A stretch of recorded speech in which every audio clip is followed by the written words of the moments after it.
హైదరాబాద్ ఉస్మానియా యూనివర్సిటీలో కాంగ్రెస్ అధికార ప్రతినిధి చనకాని దయాకర్ ఆధ్వర్యంలో నీట్ పరీక్ష రద్దుపై విద్యార్థులు దీక్ష చేపట్టారు. 24 లక్షల విద్యార్థుల జీవితాలతో మోడీ ప్రభుత్వం చెలగాటమాడుతోందని మండిపడ్డారు. నీట్ స్కామ్ పై సిబిఐ విచారణ జరిపించాలని డిమాండ్ చేశారు. NTA general director Subodh Kumar Singh ను వెంటనే అరెస్టు చేయాలని కోరారు. 24 గంటల్లో మోడీ ప్రభుత్వం స్పందించకుంటే రాష్ట్ర వ్యాప్తంగా పెద్ద ఎత్తున ఆందోళన కార్యక్రమాలు చేపడతామని హెచ్చరించారు.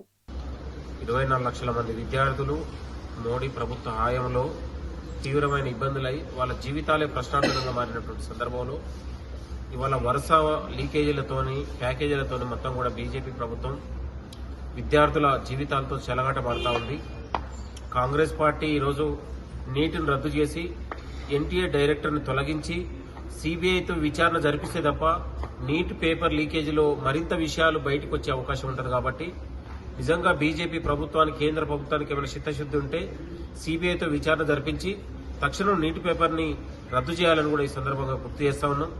దాదాపు 24 లక్షల మంది విద్యార్థులు వాళ్ళ జీవితాలు పరంగా పెట్టి ఇవాళ ఎంతో పేద మధ్యతరగతి విద్యార్థులకు మెడికల్ సీటు అందంత రాక్షంగా మారింది బీజేపీ ప్రభుత్వ హయాంలో కూడా ఈ సందర్భంగా గుర్తు చేస్తా ఉన్నాం. ఇవాళ మోడీ ప్రభుత్వ హయాంలో కేంద్ర మంత్రి ఏదైతే విద్యాశాఖ మంత్రి ఉందో తక్షణం రాజీనామా చేయాలి.